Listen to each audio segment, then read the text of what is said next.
Imali angikwazi ukuthi ngikutshene ukuthi ena ayisekho angisenayo yahamba nomuntu lo engangithi ngisondelene naye ngokothando.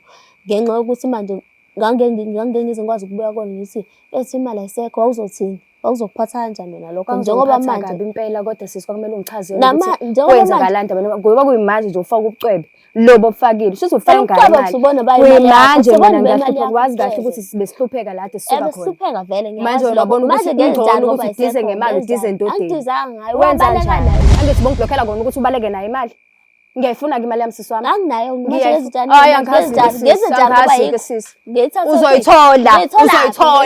uzoyifuna endodeni yakho uzoyifuna endodeni yakho kona la wayidiza khona uzoyibheka njengoba ngingudula usunje manje indoda isikushiyile imali ayisekho imali ngiyayifuna imali yami.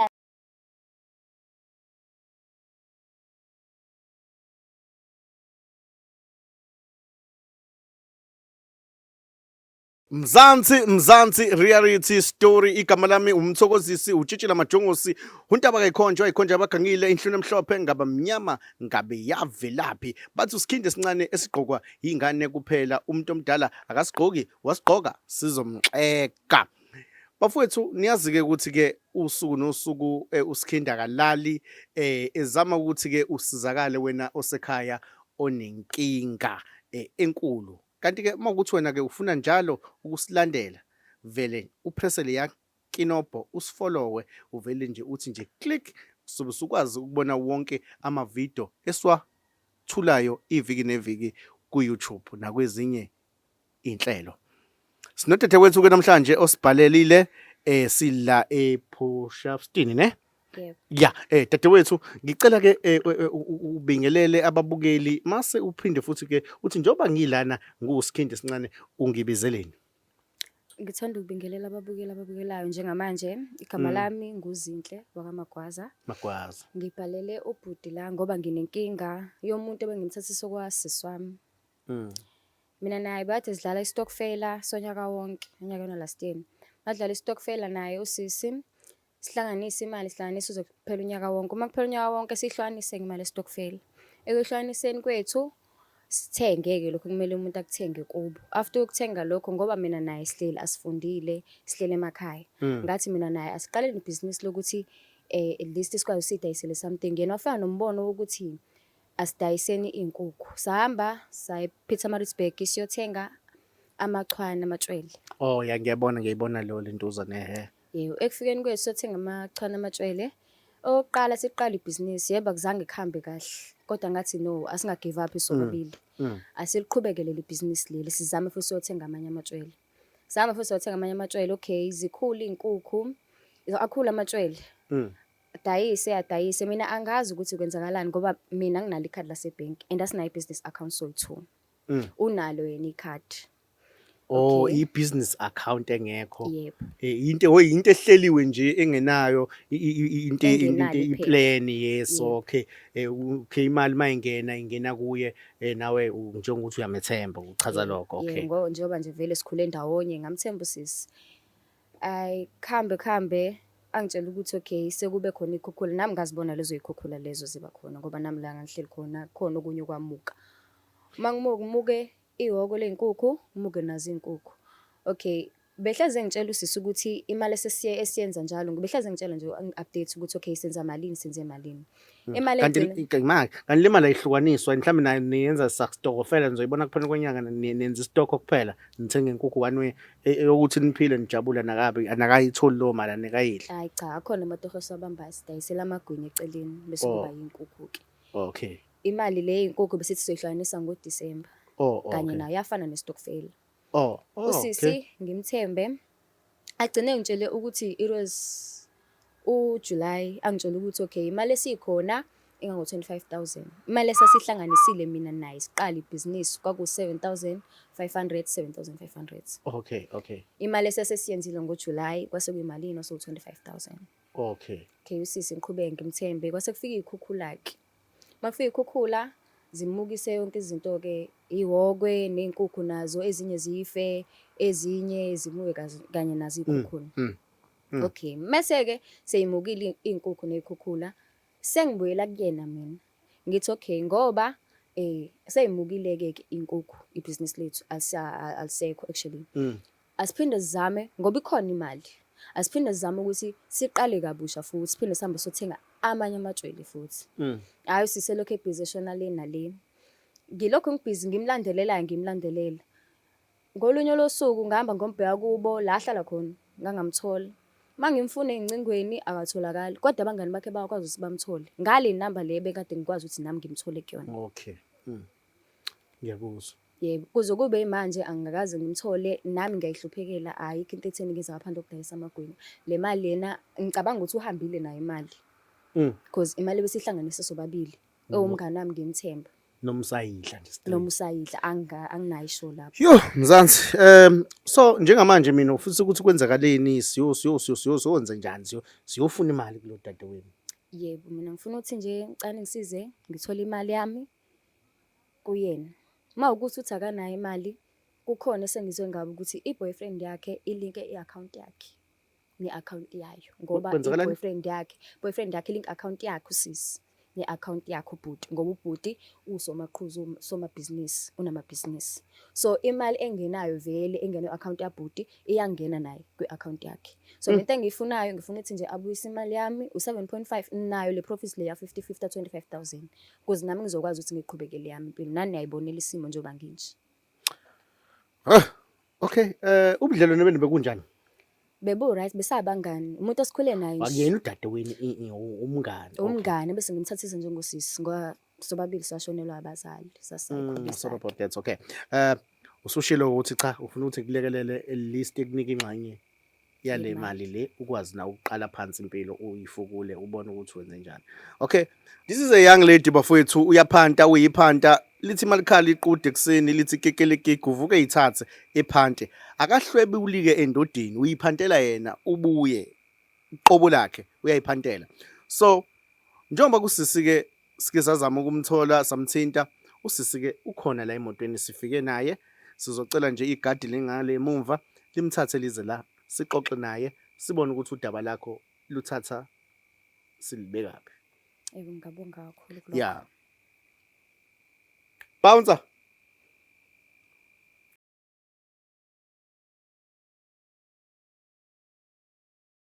Mzansi wami Mzansi nakho la sikhona udadewethu ke njengoba kade ngicela nje ukuthi igadi ngicela limthathe emotweni sisondele cha usisi ke Shembandla uyisithobile sakwazi ukukhuluma naye ke noma ke kube khona lokho kodwa nje ukwazi ukuthi ke esilalele njengoba sibabona sibahlelisa ngokuqaqana sizoqala nako udaba ke lenkukhu lamachwane abaliqala bobabili la ngahamba kahle lasiqala futhi lahamba kahle kodwa ekugcineni lihamba kahle ngenxa yezikhukhula wagcina ke kumuka konke ababekuhlanganisile kodwa imali ayimukanga kukhona owamuka nemali imali yona ayimukanga khona owamuka nayo imali wahamba nemali so namhlanje solungisa lelo daba udadewethu akaneme uyayiphantela umuntu ozamayo akuzothina akahwebi indawo umuntu nje oyiqalela amabhizinisi amancane njengoba besho ukuthi nje umuntu ovukayo eyihlanganisele lapha nalapha emarenkeni ukuze kwazi ukuphila. Okay dadewethu ngiyaphinda ngiyabingelela from Mzansi Reality. Kusikhindi sincane ke mina ke lo ongadlali mayesefikile usazozwa nje abantu abaningi igama lami impela ligcwele lisabalelile einkundleni zokuxhumana ukuthi usikhindi mayesefikile akadlali. Udadewethu lona ungibhalelile mina ukuthi ngize kuwe sikhulume mayelana nodaba lenkukhu lo ongilichazela ababukeli lapha emakhaya. Udadewethu uyamazi? Yebo ngiyamazi. Uyamazi? Okay. Dadewethu uthe uye lo. Okay, yini oyaziyo ngodadewenu lo? Mazi njengomngane bese izama naye ibhizinisi eminyakeni edlule. Konakala laphi pho? Kwaba nesimo sokuthi kwaba nezikhukhula, iy'nkukhu zamuka zafa ezinye konke lento nehhoko lakhona kwagcina ngasaqhubelekanga phambili ke. Imali nayo yamuka. No, imali-ke yona-ke yadleka ngendlela engaqondakali. Ngingasho ukuthi ngathathelwa umuntu mhlampe engathi usondelene nami ebudlelwaneni. mhlawumbe. wena wawusumaqhuzu kule ndoda onayo uthi usomabhizinisi. Hayi cha. Ngangingayena usomabhizinisi kodwa Cha phela angeke sisingeke mana. Angeke phela wena uthi wathathelwa umuntu awusondelene naye. Futhi wena wamtshela ukuthi unemali. Angeke mina ngitshela intombazane, ngihleli nentombazane ngithi mina hey baby nginemali. Obviously mayifuna ukungixhopha ngangixhopha. Okay. Angeke kuvale nje ngifuna ekuchazele yena ukuthi njengoba ngibizile ungibizeleni ngicela uchazele udadewethu ukuthi njengoba nginihlanganisile namhlanje. Zithe mnganami ngikubize la ngoba mina nawe uyazi sisukaphi. Uyazi uyakwazi ukuhlupheka kwethu. Uyazi asinabazali soyi-2 asifundile. And uyazi ukuthi mina nginalo ikhadi on top of that. Uyazi indaba ye-ID ukuthi anginayo. Mina nawe ngisaqala ibhizinisi. Ngifuna sivumelane. Saqala ibhizinisi lamachwane swalanda le Pietermaritzburg. Singena lutho mina nawe imali from imali yestokfela. Eyokuqaleni ibhizinisi athi ubuhlezi ungi-update njalo kini ukuthi sekuyimali engakanani. Okugcina ungi-update wathi mina sekukhona u25,000 osekhadini lakho. Nakhona ngisazoqhubeka lapho ukuba ibanga khona ikhukhula sasazoqhubeka kuze kuphela unyaka wonke. Okay. Zikwaba nezikhukhula ke. Ngase ngathi mina asiqhubeni phela nebhizinisi. Yini yakwenza ukuthi uvale ingcingo like ublock inamba yami kodwa abangani bakho bayakwazi ukuthi bakuthole. Mangikubheka kini angikutholi sho utholakala ngekhazi obumnyama. Nakho umbuzo umile. Kwenziwa yini wena dadewethu ukuthi emva kokuthi ibhizinisi ingabisahamba kahle ningabe nisakwazi ukuqhubeka ekucela ukuthi kulawo masenti akhona qalani ke ebekumele nikwenze niqale kabusha and then umblock ezincingweni usuke udle phansi ungabisatholakala uzwala ukuthi usungala kwenzeka kwasekudalwa yini konke lokho ukuthi wena umbalekele. Into ezalokho ngoba imali ngingasenayo ngaleso sikhathi ngingasenayo. Ngasekho kwakunzima ukuthi ngiqhamuke ngizomtshela ukuthi imali ayisekho kwenzakalani ngendaba yemali. Imali emva kwey'thukuthwana zakhe amandla akhe owazi ukuthi nani edlala isitokofela navumelana ukuthi nizoqala ibhizinisi. Awumcabangelanga ngani ukuthi wena uyamlimaza phela njengamanje ukuthi akasakwazi ukuqhubeka nempilo wena uhleli neshende uhleli nendoda licamelela kuwe likwazi ukuthi ukwazi ukukunika imali oyaziyo ukuthi niyisebenzele kanzima nina nobabili. Angicabanga ngayo lokho kodwa-ke imali angikozanga ukuthi ngikutshene ukuthi ayisekho angisenayo yahamba nomuntu lo engangithi ngisondelene naye ngokothando. Ngenxa yokuthi manje ngangeke ngize ngikwazi ukubuya kona ngithi ethi imali ayisekho awuzothini awuzokuphatha kanjani wena lokho njengoba manje kabi impela kodwa sisi kwakumele ungichazele ukuthi kwenzakalani ngoba kuyimanje nje ufaka ubucwebe lobo obufakile shuthi ufake manje mina ngikwazi kahle ukuthi besihlupheka la de sisuka khona besihlupheka vele manje uyabona ukuthi ngingcono ukuthi udize ngemali udize endodeni angidizanga ngayo wabaleka naye umuntu imali wabaleka naye sasebenzisa isikhathi lo angithi uwena umuntu abhlokha mina angithi uwena umuntu abhlokha mina ngakufona ngoba ngingenzela ukuthi ukuthi ubaleke nayo imali angithi bongiblockela kona ukuthi ubaleke nayo imali ngiyayifuna ke imali yami sisi wami anginayo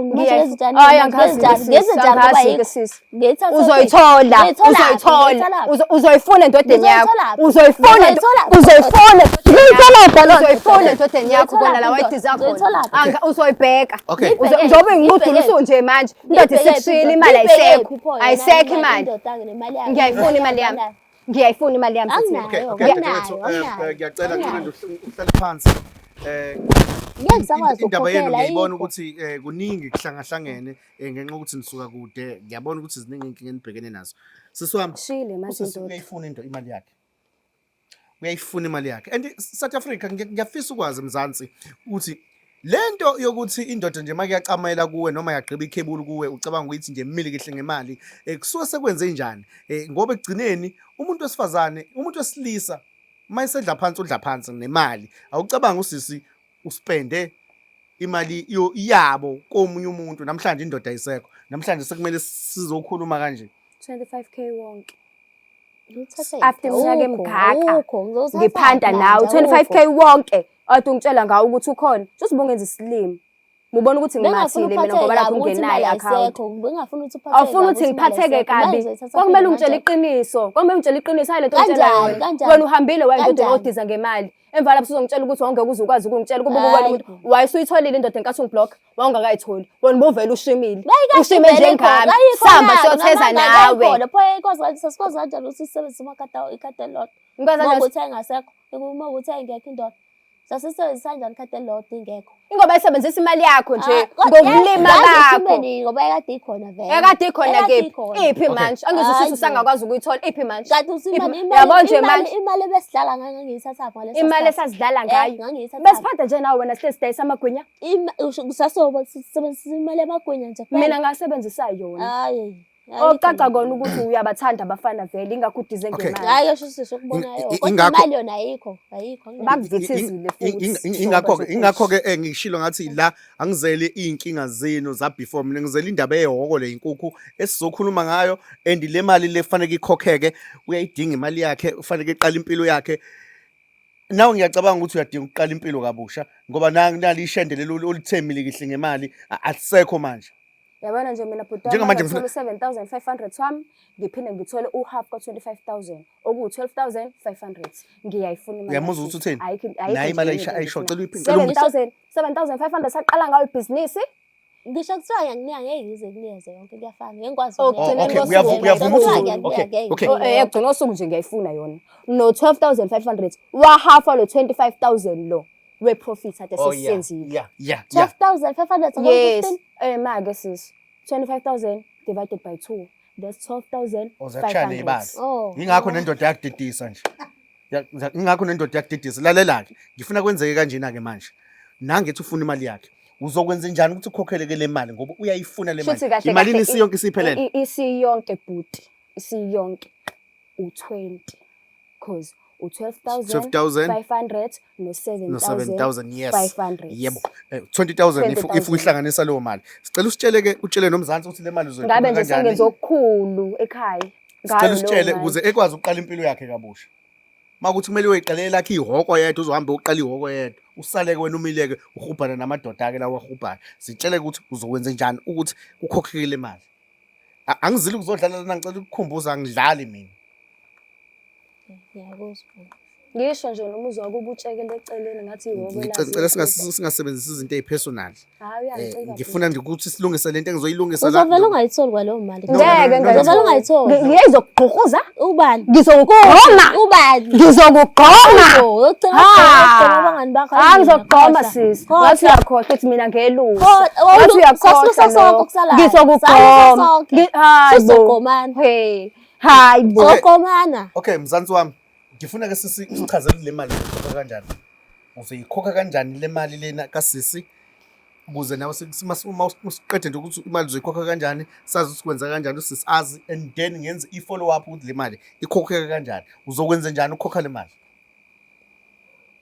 Imali anginankinga ukuyikhokha ngingamkhokhela kodwa ngizomkhokhela ngendlela mhlawumbe ngizofike ngiyilethe kanye ngiphinde ngiyilethe futhi okwesibili ngenxa yokuthi kanye kabili kanjani ngisho ukuthi ufike ngiyilethe oqala ngiphinde ngiyilethe futhi okwesibili half futhi wena uzokhokha 10,000 ngizokwenza kanjalo kanjani ngifuna ungitshele income iqhamukapi wenza njani kune stokfela engisidlalayo njengoba ngishilo nesokuqala ukuthi ngiyabamba nje emakhishini kune stokfela engisidlalayo njengoba sizoza kumina kule nyanga ezayo iphi indoda yakhe yadla imali yazi bafowethu hey indoda ayisekho sesahlukana nayo. Okay, vela ngikho kulezi zinto zama relationship ukuthi ngiyacabanga imali engaka. Imali ngizomnikeza kule nyanga esiya kuyona njengoba istokfela sizoza kumina.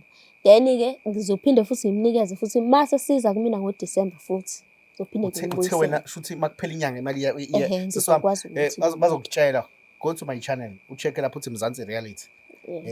And then ufollow futhi uzubona ukuthi angidlali ngempela yabona mama sengingenile endaweni ngisuke sengingenile ngongibuza khala insizwa khala amadoda amadala mase ngifikile because if umuntu ngithi akakhokhela into yakhe ngizongithi akakhokhela into yakhe ngobulungiswa futhi ngiyathanda ukuthi wena uyivumela wena ukuthi imali uzoyikhokha akekho umuntu okukhombe ngesibhamu sikhuluma nawe kahle usisi uyakutshela ukuthi wadla imali yakhe nawe uyavuma ukuthi imali wayithatha wayinika amasende lawa akade kushuka Kwenye 15 rand kulo msusu. Lalela.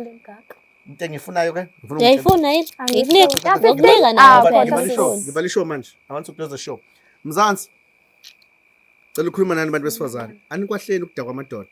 Nithathe imali enizazi ukuthi nihlanganisa kanzima. Ninike amadoda ehambe. Ey, bafowethu. Ngifuna ukuvala ishow. Usisi usevumile uzomnika imali ekupheleni kwenyanga uthi udlala nithi umaholiswana. Umholiswana uthi uzomnika udadewethu imali yakhe siswami nangethu uyisholo yena. Uyambuka kumzansi. Mina bazongibuza abantu ukuthi usayikhokhile imali. Bazongibuza and ifanele lokho ngikuveze futhi ukuthi imali uyikhokhile noma cha yini. So please whatever kwenzakalayo ngikhona ngikubhekile ngigadile if ukhona okulonga akwenzayo noma angangireport khona because mina njengamanje ngizomlandela step by step la sithatha nami ngasithatha. Mayisusa unyawo ngiyasusa. Mzansi wami ngiyanithanda kakhulu. I want to close this show now. Ngiyacela ke ningakhohlwa ukusifollowa uvele ukuthi nje Mzansi Reality Story ucophoze le yankinopho.